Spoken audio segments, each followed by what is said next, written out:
I'm going to be talking about Jordan Peterson's methods of operation, along with the ties that he has.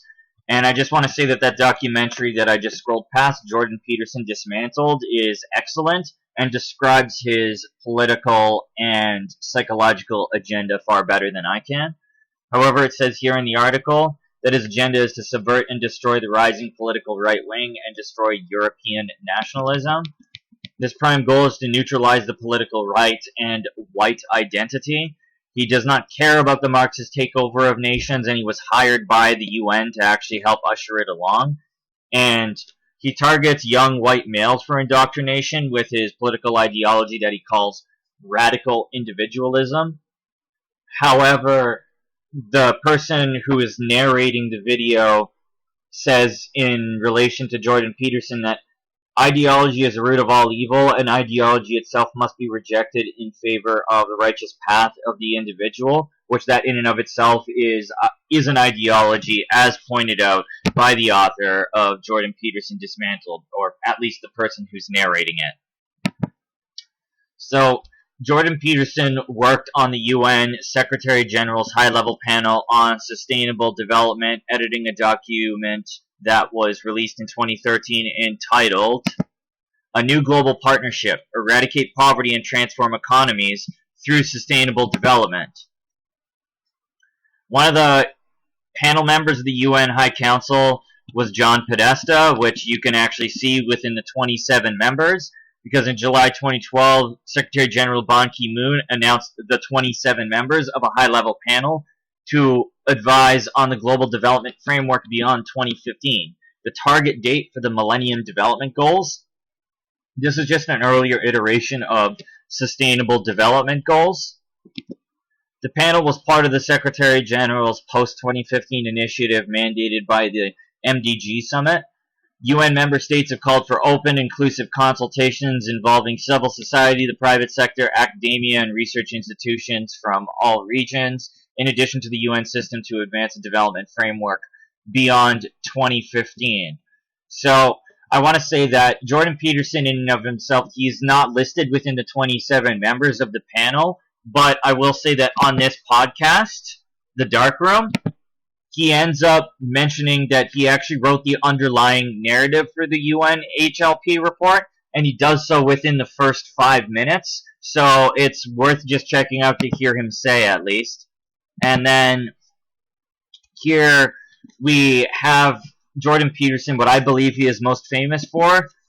He argued that there is no scientific evidence that any genders exist outside of male and female, and felt that Bill C-16, a bill to amend human rights legislation to add gender identity and gender expression to the list of prohibited grounds for discrimination, would compel him to use these new pronouns, which he objected to on free speech grounds. Now, I notably agree with that.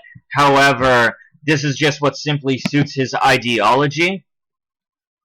And just to describe Bill C-16 a little bit for some context, it says this review included consideration of the objectives and features of the bill, including the importance of promoting values that underlie the Charter and Canadian Human Rights Act, which notably were not even built for us like any piece of legislation.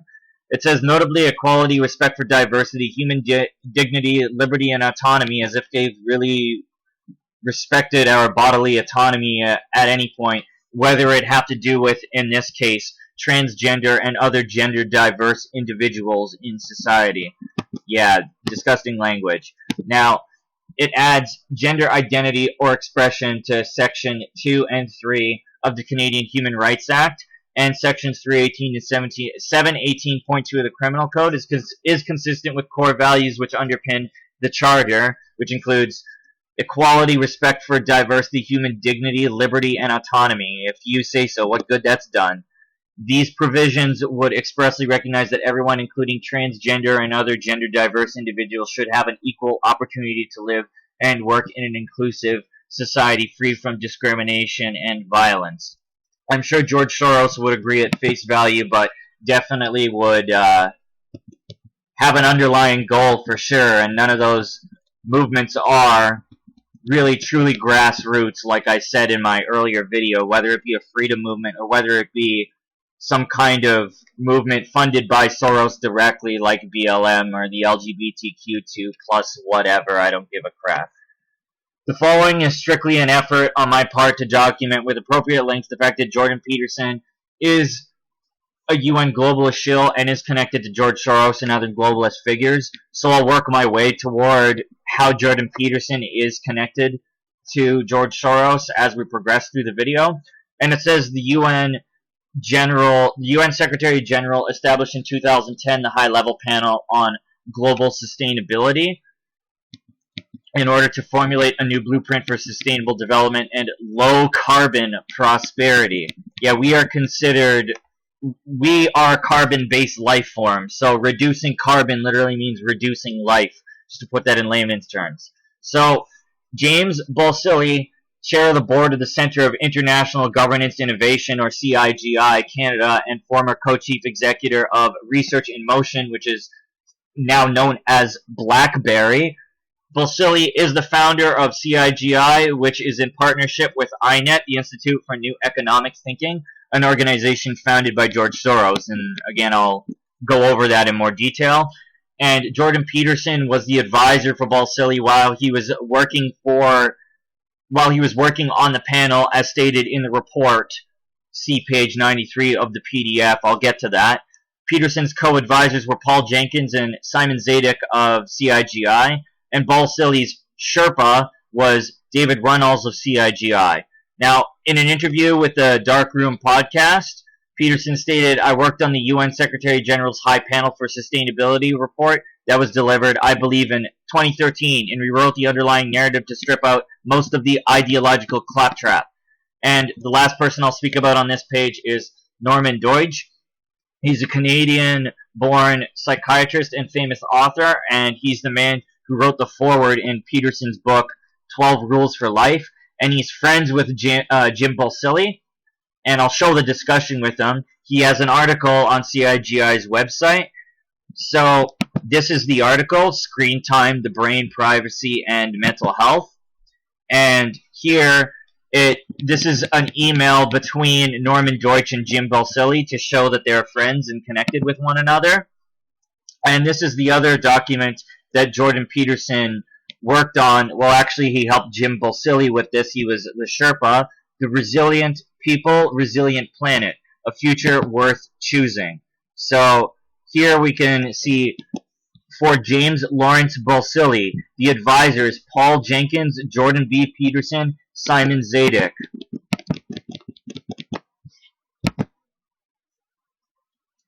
Now, Jordan Peterson just attended the Trilateral Commission conference in Slovenia. This article is from 2018, by the way. But this isn't the first indication that he's a total shill, as I basically said. And it reiterates here that he worked for the United Nations for 3 years and served as an advisor to Jim Balsilli, which is the former CEO of Research in Motion, now known as BlackBerry. Balsilli is one of George Soros' proteges, and he co-founded INET, the Institute for New Economic Thinking, a globalist think tank with George Soros. Eric Weinstein, which is the creator of the intellectual dark web, said that Jordan Peterson and many of his associates are featured by. He's an expert at INET, which I'll show. And while working at the UN, Peterson helped write a Marxist blueprint for the one world government communism.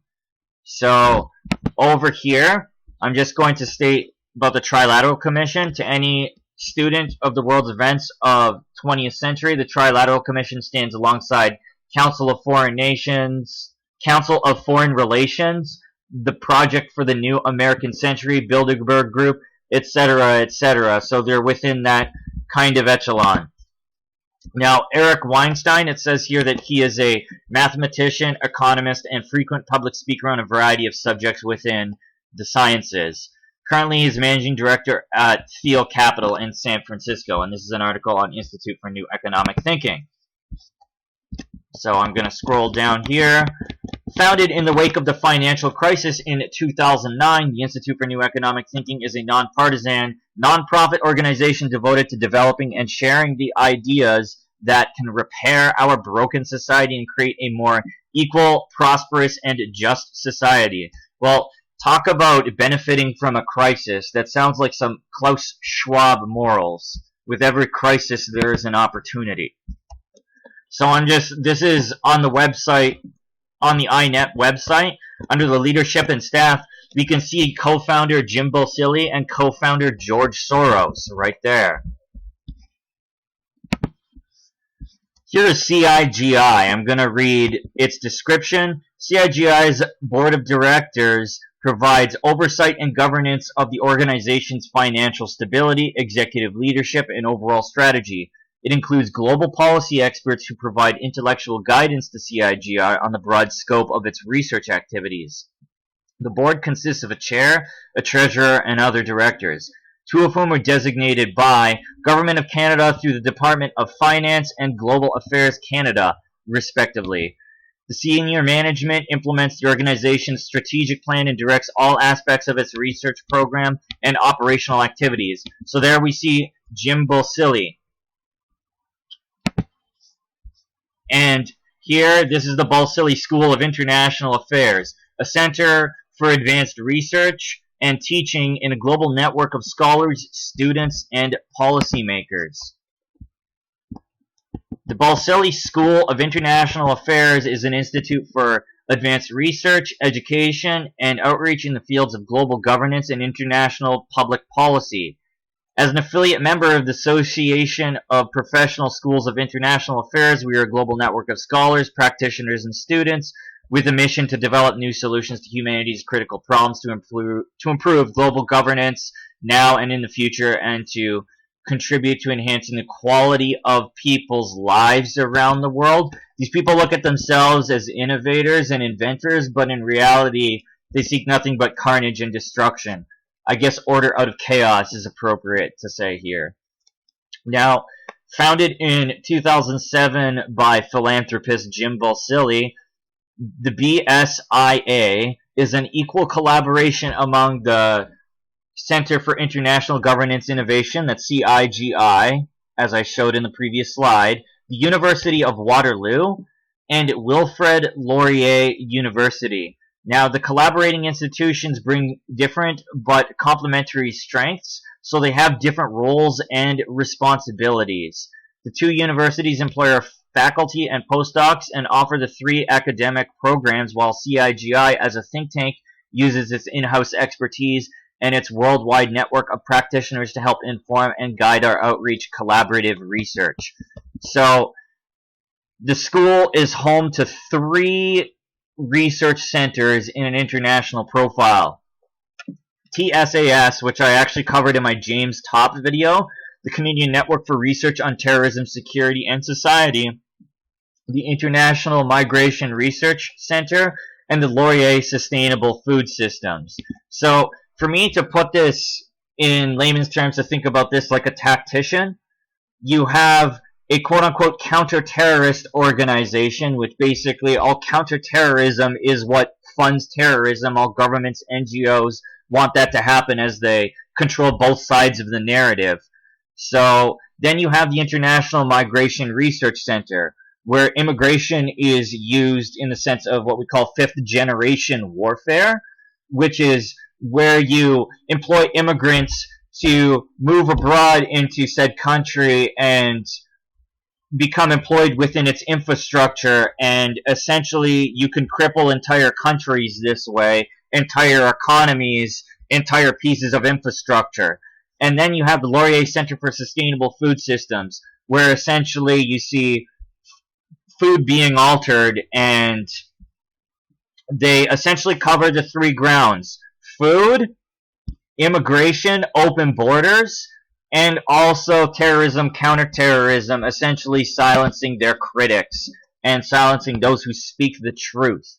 So I'm going to reread this, which I read in my previous video. The Canadian Network for Research on Terrorism, Security, and Society was founded in 2012. It supports research and the dissemination of research related to the threat of terrorism, security responses to terrorism, and the impact of both terrorism and securitization on Canadian society.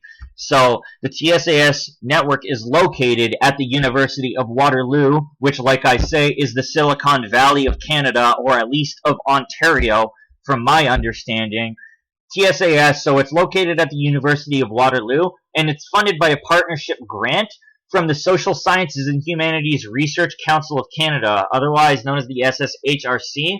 And I've questioned Maxime Bernier about the SSHRC multiple times because he actually submitted reviews of the social economy, multiple documents, when he was Minister of Industry in 2006 to the SSHRC, while Joanne Meny was working and conducting research for the Policy Research Initiative, which is a branch of the Privy Council, doing work on the social economy. And Joanne Meny is somebody very close to Maxime Bernier, and if you want that full story, I can leave links in the description for the social economy as well, which I've greatly covered in previous videos. I just want to say that all things go full circle, essentially, and you have to be vigilant and not so trusting of individuals like Jordan Peterson, because they'll essentially manipulate you and put you into a psychological trap. And sometimes you don't even realize you've actually been inducted into a cult, quite frankly. So, thanks for listening. Take care. Stay strong.